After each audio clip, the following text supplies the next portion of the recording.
la parole au Libéria. Merci, Monsieur le Président. J'ai l'honneur de prononcer cette intervention au nom des pays africains du Conseil de sécurité, les A3, République démocratique du Congo, Somalie et mon propre pays, le Libéria. Nous remercions la représentante spéciale par intérim pour son exposé. Nous saluons également les efforts déployés par Madame Bintou Keïta tout au long de son mandat et souhaitons la bienvenue à Monsieur James Swan qui prend la tête de la MONUSCO à un moment décisif. Monsieur le Président, l'Est de la RDC, depuis trop longtemps, est le théâtre de nouvelles ambitions, d'intérêts externes et de griefs de longue date. C'est là où toutes ces dynamiques convergent avec des conséquences désastreuses pour les civils. Le recours récemment à des moyens aériens sophistiqués, notamment à des drones à Kisangani et à Goma, marque une escalade dangereuse. En effet, les civils, les acteurs humanitaires et le personnel des Nations Unies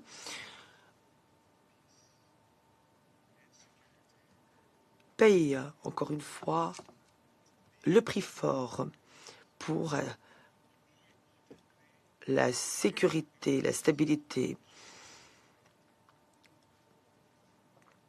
Ces violations sont plus que jamais, et c'est l'aspect le plus important, des affronts à notre humanité commune. Et c'est dans ces circonstances que la mise en œuvre d'un cessez-le-feu est aujourd'hui non seulement urgente, mais indispensable. Au sujet des efforts diplomatiques en cours, les A3 exhortent toutes les parties à prendre des mesures immédiates pour que la violence cesse et pour que le fossé persistant entre les progrès diplomatiques et les réalités sur le terrain se résorbe enfin. Nous saluons l'État du Qatar, les États-Unis, l'Union africaine et l'Angola, qui chacun joue le rôle qui lui est imparti. Et nous nous félicitons aussi des accords de Washington conclus le 4 décembre 2025 sous le gide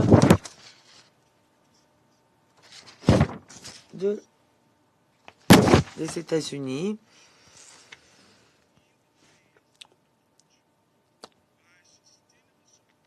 Mais dans sa lettre du 27 février 2026, le secrétaire général a relevé que la MONUSCO pourrait nécessiter des déploiements complémentaires dans le cadre de l'approche progressive qu'elle a adoptée. L'objectif étant d'apporter un soutien durable à la vérification et à la surveillance du cessez-le-feu au nord et au sud Kivu. C'est un objectif auquel nous continuons de souscrire. Toutefois, l'adhésion au cessez-le-feu est encore confrontée à des obstacles majeurs. Le 10 décembre 2025, un jour après la conclusion des accords de Washington, les AFC M23 et leurs partisans ont pris Uvira. C'est une ville dont l'importance stratégique est indéniable, à la fois pour le RDC, la RDC et le Burundi. Seule une pression internationale soutenue a permis leur retrait annoncé le 17 janvier. Ils ont ensuite appelé au déploiement d'une force internationale neutre pour permettre la reprise des efforts politiques. Dans ce contexte, les A3 se félicitent de la signature d'un accord qui va permettre le déploiement d'un mécanisme de vérification conjoint étendu, le JVM+. C'était le cas lors de la dernière réunion de la COVEM le 2 février 2026 à Doha. Le déploiement de ces missions à Uvira représente une étape importante pour la mise en fonctionnement de dispositifs de surveillance du cessez-le-feu démontre que les parties ont la volonté d'aller vers la désescalade.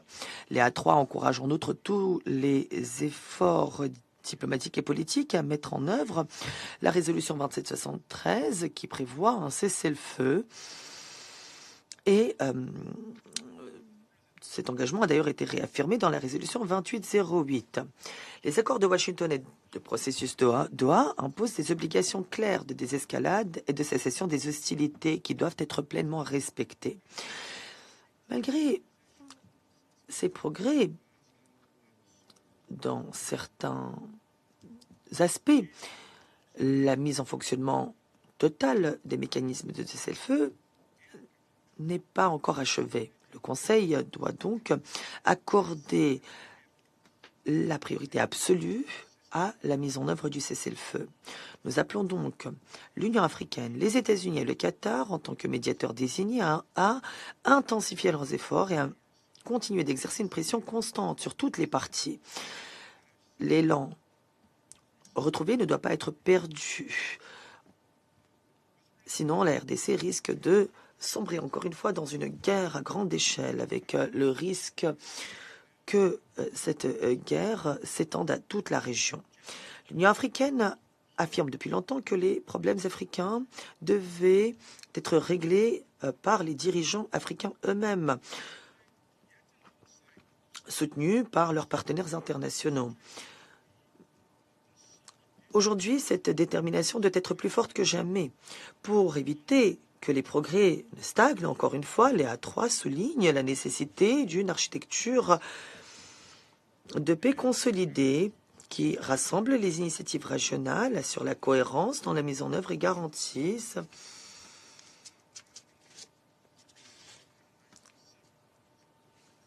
une information transparente au Conseil. J'aimerais également, Monsieur le Président, mettre en lumière plusieurs aspects, non pas à titre de commentaire, mais dans l'espoir que des mesures soient prises pour corriger le tir. Premièrement, la région ne manque pas d'accords. Ce qui manque aujourd'hui, ce qui fait défaut, c'est la mise en œuvre de ces accords.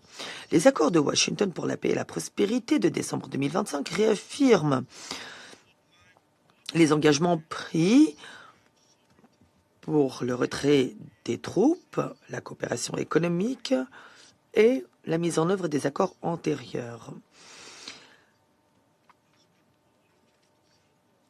Les mesures prises par la suite à Washington en mars 2026 définissent ce qui doit être fait pour préserver la souveraineté, assurer le désengagement des forces, neutraliser les groupes armés et protéger les civils.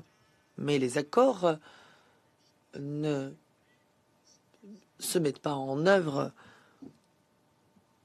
sans que l'on fasse rien. Il faut donc que l'architecture de mise en œuvre de la paix dans la région s'accompagne de critères clairs, soit vérifiée par des tierces parties, soit assortie d'échéances et qu'il y ait aussi des sanctions en cas de non-respect de ces accords. Rédiger des accords sans les doter de mécanismes de mise en œuvre ne fait que créer de faux espoirs. Or, la paix ne doit pas être imaginée, elle doit être appliquée de manière concrète. Deuxièmement, la protection des civils doit être une priorité. La crise humanitaire a déjà déplacé 6,5 millions de personnes à l'intérieur des frontières du pays. 27 millions de personnes sont en situation d'insécurité alimentaire grave. C'est une situation qui nécessite une action urgente. À Goma et à Kavumu, il faut que les aéroports rouvrent immédiatement pour que les vols humanitaires et la MONUSCO reprennent leurs opérations. Les attaques contre les civils, le personnel humanitaire et le personnel des Nations Unies sont inacceptables. Des enquêtes impartiales et indépendantes doivent être ouvertes pour faire toute la lumière sur ces incidents. Troisièmement, la MONUSCO doit être renforcée. La MONUSCO est en effet un pilier de la paix. Les mesures d'urgence ont permis déjà de réduire sa présence le nombre de personnels en tenue a en effet diminué de 23,4%. Tout retrait supplémentaire doit se faire de manière responsable, assorti de conditions et en gardant à l'esprit la nécessité de protéger les civils. Il ne serait pas raisonnable d'attendre de la MONUSCO qu'elle s'acquitte de son mandat avec des contingents réduits encore plus. La 3 appelle donc à un financement durable, prévisible et suffisant de la MONUSCO.